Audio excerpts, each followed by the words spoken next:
أعوذ بالله السميع العليم من الشيطان الرجيم. بسم الله الرحمن الرحيم، والصلاة والسلام على سيد المرسلين محمد وآل بيته الطيبين الطاهرين. قال إمامنا الصادق عليه أفضل الصلاة وله أتم التسليم: من عبد الله بالتوهم فقد كفر، ومن عبد الاسم دون المعنى فقد كفر، ومن عبد الاسم والمعنى فقد أشرك، ومن عبد المعنى بإيقاع الأسماء عليه بصفاته التي وصف بها نفسه فعقد عليه قلبه ونطق به لسانه في سرائره وعلانيته، فأولئك أصحاب أمير المؤمنين حقا.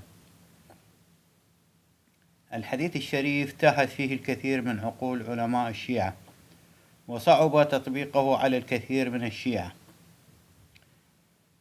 في الأمور العبادية. فلو أردت أيها المؤمن الشيعي المحب لآل الرسول محمد عليهم أفضل الصلاة ولهم أتم التسليم أن تعرف الله سبحانه وتعالى حق معرفته، وأن توحده تمام التوحيد، فتابع معي بتركيز عال لشرح هذا الحديث الصعب المستصعب الذي لن ينال فهمه إلا ملك مقرب نبي مرسل.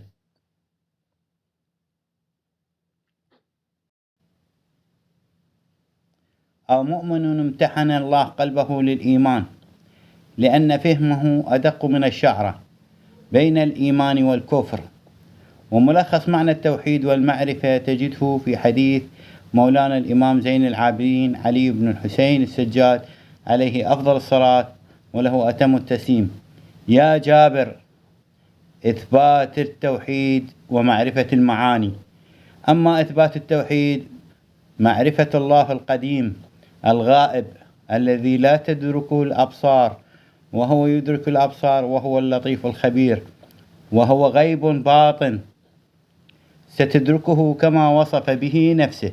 هذا حديث الإمام السجاد عليه أفضل الصلاة والتسليم يكلم به جابر، يعلم التوحيد التام والمعرفة الحقيقية لله. أما المعاني فنحن معانيه ومظاهره فيكم، اخترعنا من نور ذاته وفوض إلينا أمور عباده، تفويض تام هذا. فلاحظ معي أيها المؤمن الشيعي المحب، ففي الحديث أمران يجب معرفتهما. الأمر الأول إثبات التوحيد، وهو مقام الذات الإلهية المجهول المطلق، يعني ذات الله قبل خلق الخلق، لا أسماء ولا صفات، كنه المجهول المطلق، هذا لا يمكن معرفته. لكن إثبات توحيده بالإقرار بالعجز عن معرفته، فقط تعرف أنه وجود، تثبت وجوده فقط. أما الأسماء والصفات هذه لا يمكن إلصاق هذه الأسماء والصفات به في هذا المقام. أما المقام الثاني هو مقام المعاني، وهو معرفته عز وجل من خلال صفاته وأسمائه.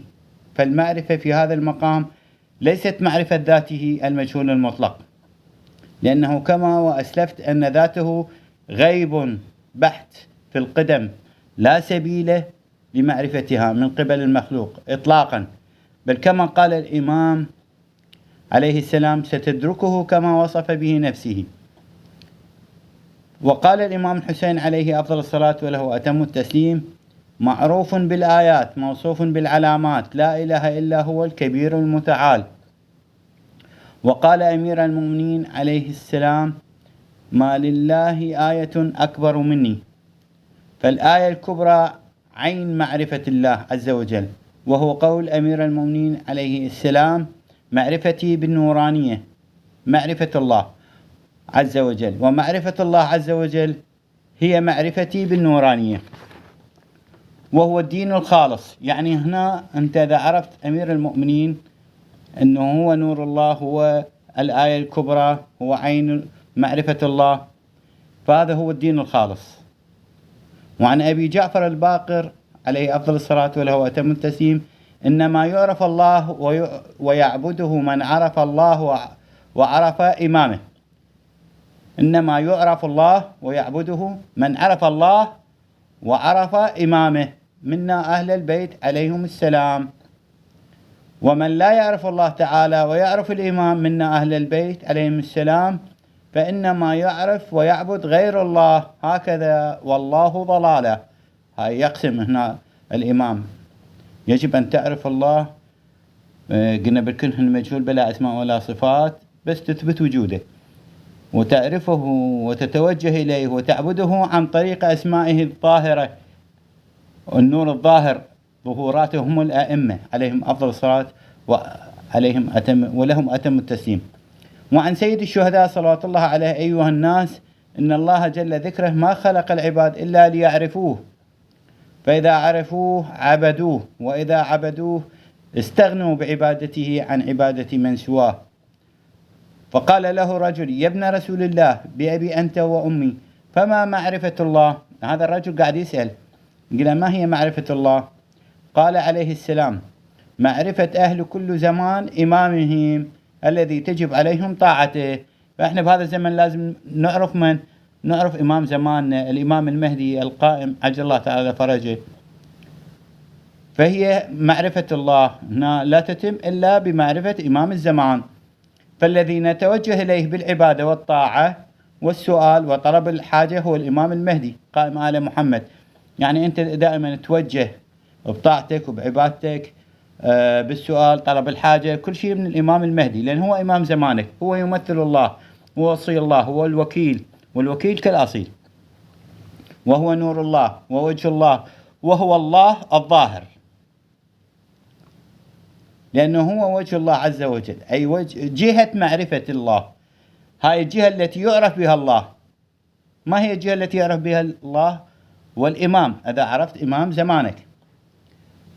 وإحنا بهذا الزمان ماذا يجب علينا؟ ماذا نعرف؟ يجب علينا معرفة الإمام المهدي عليه أفضل الصلاة وله أتم التسليم، ويجب طاعته طاعة تامة. يعني حتى بالصلاة، من تتوجه بالصلاة تخيل قدامك الإمام المهدي وتوجه من خلاله إلى الله، لأن هذا تريد أن تعبد الله مباشرة الكره المجهول المطلق، هاي عبادة بالوهم يسمونه، هذا كفر، كما أسلفت بالحديث في بداية الأمر لما قلت إنه الإمام جعفر الصادق يقول ماذا يقول؟ من عبد الله بالاسم شنو فقد كفر، من عبد الله بالتوهم فقد كفر. يعني أنت لا تقدر تعبده بالتوهم، تتوهمه في الشكل، في الصورة، بخيالك، هذا كفر. ولا تعبد بس الاسم، هاي كلمة الله، هذا هم كفر. شلون نعبد عبادة حقيقية؟ نعبد المعنى بإيقاع الأسماء عليه، المعنى قلنا المجهول المطلق الذي لا يعرف، بإيقاع الأسماء عليه، يعني بالتوجه بالأئمة عليهم أفضل الصلاة ولهم أتم التسليم. وإحنا بهذا الوقت يجب أن نعرف إمام زماننا لكي نتوجه به إلى الله في العبادة، في الدعاء، في طلب الحاجة، في كل شيء. وماذا يقول هنا الإمام عليه أفضل الصلاة وله أتم التسليم؟ أما المعاني فنحن معانيه، ومظاهره فيكم اخترعنا من نور ذاته وفوض إلينا أمور عباده. فلاحظ معي أيها المؤمن الشيعي المحب، ففي الحديث أمران يجب معرفتهما. الأمر الأول قلنا إثبات التوحيد. إثبات التوحيد شلون؟ قلنا معرفة أنه موجود، أو هو وجود صرف، الله الذي ليس له أسماء ولا صفات قبل خلق الخلق. وبعدين بالمعرفة الحقيقية هي معرفة الله عن طريق أسمائه وصفاته اللي هم الأئمة، لأنهم هم وجه الله كما قلت. قال عليه السلام: معرفة أهل كل زمان إمامهم الذي تجب عليهم طاعته. فإحنا بهذا الوقت لازم أو يجب علينا أن نعرف إمام زماننا لكي نتوجه به إلى الله وندعو به إلى الله، هو وسيلتنا. لا يمكن عبادة الله بدون اتخاذ الوسيلة. فالذي نتوجه إليه بالعبادة والطاعة والسؤال وطلب الحاجة هو الإمام المهدي قائم آل محمد، لأنه هو وجه الله عز وجل، أي هو جهة معرفة الله في هذا الزمان، وليس ذات الله المجهول المطلق. يعني الإيمان ليس هو ذات الله المجهول المطلق، هو أسماءه، هو صفاته الظاهرة، هو النور الذي اخترعه الله، الغيب الذي تعجز عن معرفته العقول وتعجز الأوهام أن تناله. هذا الغيب المطلق لا يمكن عبادته مباشرة. واللي يقول أنا أعبد الله مباشرة ما أحتاج إلى وسيلة، ما أحتاج إلى أئمة، هذا كذاب، اللي راح يعبد الوهم وكأنما يعبد أصنام، كافر مشرك. فركز معي جيدا حتى لا تقع في الشرك والكفر والعياذ بالله. فالموضوع دقيق جدا كدقة الشعرة. فالذي نتوجه إليه الإمام بالعبادة ليس عين المعبود، نتوجه إليه بمعنى إلى جهة معرفة الله عز وجل. في دعاء الندبة الشريف ماذا يقول في دعاء الندبة الشريف؟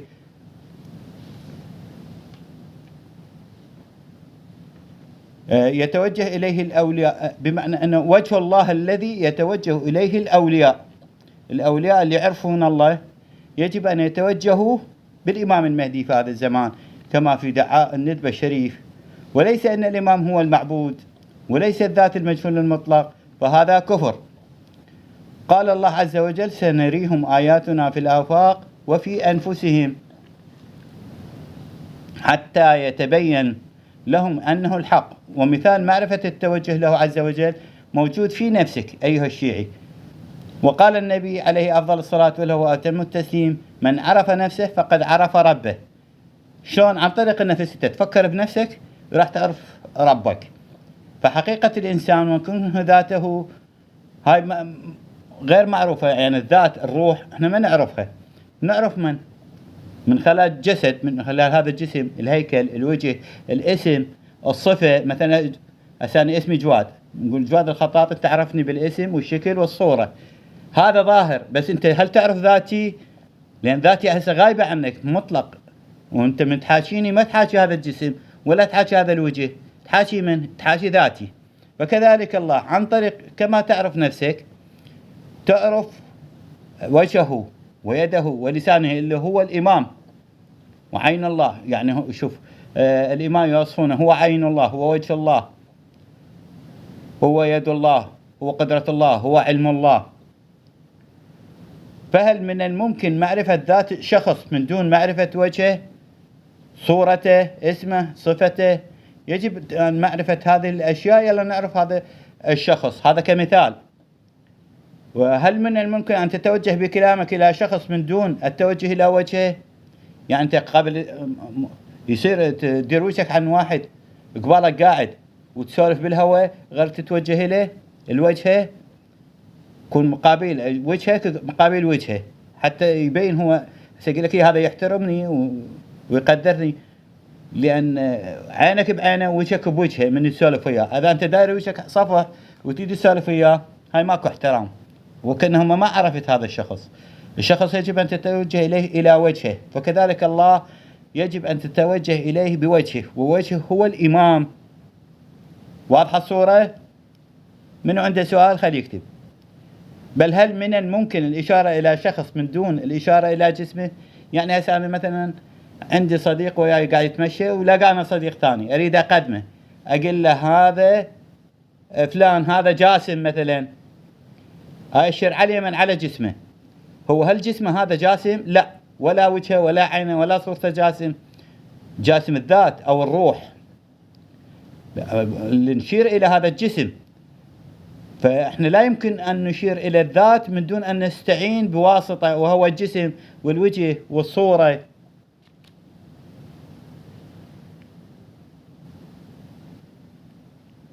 بل هل من الممكن الإشارة قلنا إلى شخص من دون إشارة إلى جسمه أو صورته؟ لا يمكن. وهل المقصود في جميع الحالات التي ذكرتها وجه الشخص أو جسمه أو صورته؟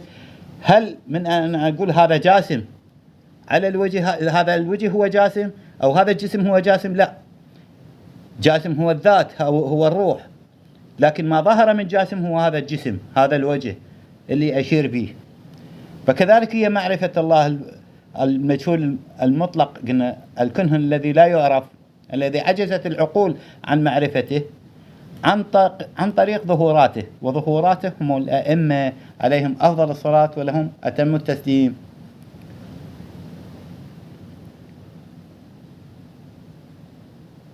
فالجسم والصورة والاسم والوجه كلها روابط، هاي وسائل بيني وبين الشخص الذي أتحدث إليه.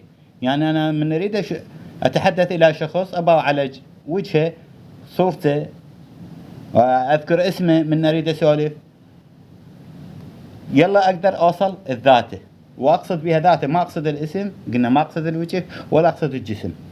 كذلك عندما أريد أتعبد الله لا يمكن أن أتعبده وأتوجه للكنه المجهول المطلق الذي لا يمكن معرفته، يجب أن أتخذ وسيلة. فنفس هذا المثال نطبقه على الإمام، فهو وجه الله عز وجل.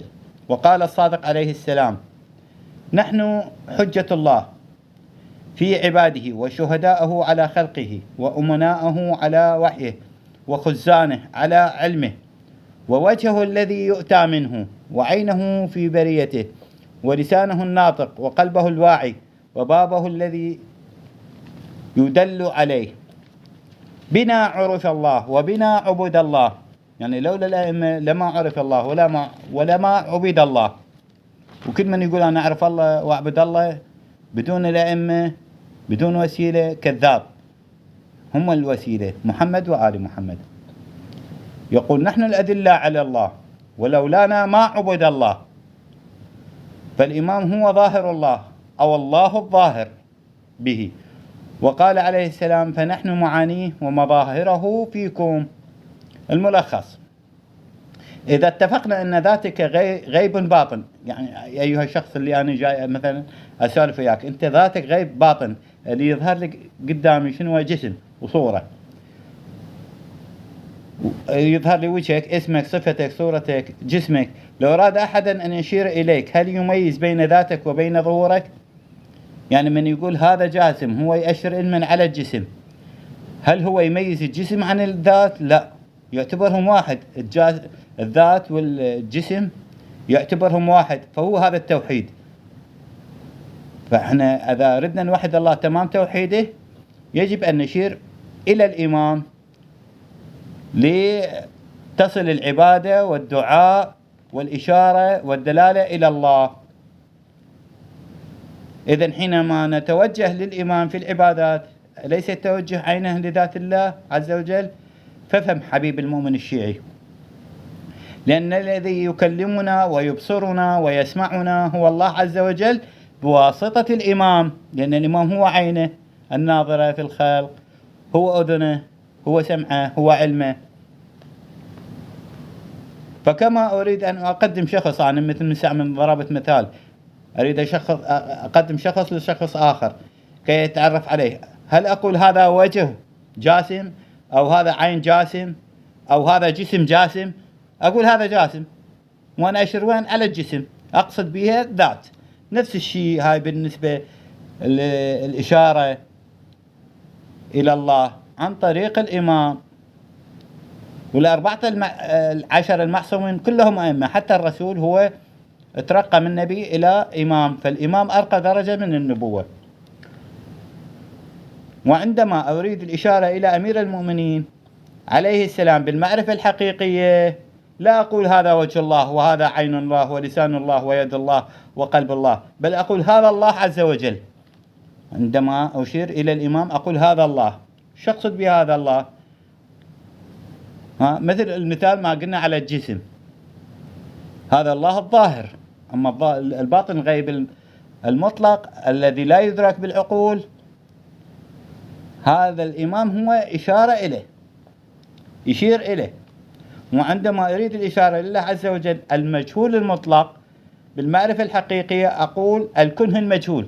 يعني أنا إذا أريد أسولف عن الله الكنه المجهول المطلق الذي لا يعرف، شو أقول الكنه المجهول، أو اختصارا هو. فالعرفاء شو يقولون عليه؟ لا إله إلا هو. هاي بالنسبة لإثبات وجوده. لا إله إلا الله هذا توحيد، فالعرفاء يشيرون له بهو، وقول لا إله إلا هو إثبات وجوده. أما قول لا إله إلا هو معرفته بالأسماء والصفات. فعندما تريد أيها المحب المؤمن الشيعي الموحد أن تجدد الاعتقاد بوحدانية الله عز وجل من حيث وجوده، إثبات وجوده، لابد من تصور هذه الكلمة: الله لا إله إلا هو. هاي إثبات وجود، بلا أسماء ولا صفات. أما إذا أردت التوحيد والمعرفة الكاملة يجب أن تقول لا إله إلا الله. هاي معرفة تصير كاملة تامة بالصفات. فكما أنه في عالم الحروف كلمة لا إله إلا الله هي هيكل التوحيد ودالة على معناه. هاي منتلفظ بالحروف احنا نشير إلى المعنى، ما نقصد الحروف من نقول لا إله إلا الله. لا إله إلا الله هي مجرد حروف دالة على معنى. فكذلك احنا نشير إلى الله المعنى من خلال أسمائه، وأسمائه قلنا هم الأئمة المعصومين 14: محمد، علي، فاطمة، الحسن، الحسين، علي بن الحسين، محمد الباقر، جعفر الصادق، موسى الكاظم، علي الرضا، محمد الجواد، علي الهادي، الحسن العسكري، المهدي المنتظر عجل الله تعالى فرجه وسهل مخرجه وجعلنا من جنوده والمستشهدين بين يديه.